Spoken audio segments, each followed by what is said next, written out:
March 1. పగలు 12 గంటలు ఉన్నవి కదా. యోహాను 11:9. యేసు తిరిగి యూదయలోకి వెళ్లాలని సూచించినప్పుడు శిష్యులు భయపడ్డారు. యూదులు ఇటీవలే ఆయనను రాళ్లతో కొట్టడానికి ప్రయత్నించారు. ఇప్పుడు ఆయన అక్కడకు తిరిగి వెళ్లాలని చెప్తున్నాడు. వారి భయాన్ని చూసి యేసు ఇలా అన్నాడు, పగలు 12 గంటలు ఉన్నవి కదా. మొదట ఇది జరిగిన సంభాషణకి సంబంధం లేని ప్రశ్నలా అనిపించవచ్చు. కానీ ప్రభువు చెప్తున్న సంగతి ఇది. పనిచేసే రోజు 12 గంటలతో కూడినదే. ఒక వ్యక్తి దేవునికి సమర్పించుకున్నప్పుడు ప్రతిరోజు ఒక నియమితమైన కార్యక్రమంతో కూడి ఉంటుంది. దేవుని యోచనను ఎవరూ భగ్నం చేయలేరు.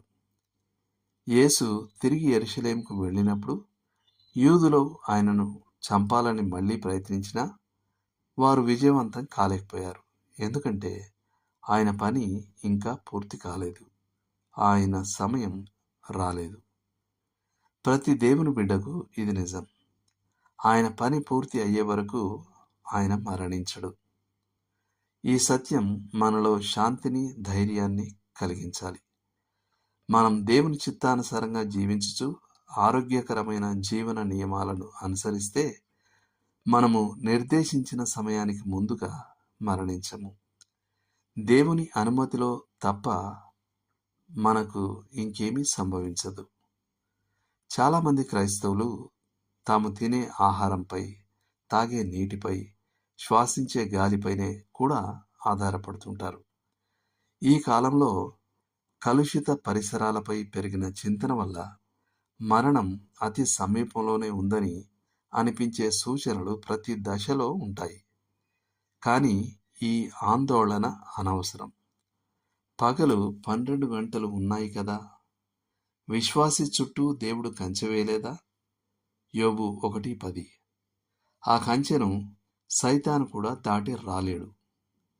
ఈ సత్యాన్ని మనం నమ్మితే ఇది అనేక అనవసరమైన ఊహాగానాల నుండి మనలను రక్షిస్తుంది. అంబులెన్స్ కొంచెం ముందుగా వచ్చుంటే, డాక్టర్ 4 వారాల ముందు పెరుగుదలను గుర్తించి ఉంటే, నా భర్త వేరే విమానాన్ని ఎంచుకొని ఉంటే అని మనం అనలేం. మన జీవితాలన్నీ దేవుని అనంతమైన జ్ఞానంతో మరియు అపరిమితమైన శక్తి ద్వారా ప్రణాళిక చేయబడ్డాయి.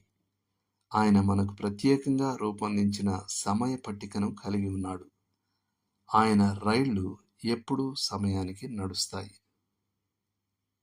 దేవుడు మిమ్మును దీవించును గాక. ఆమేన్.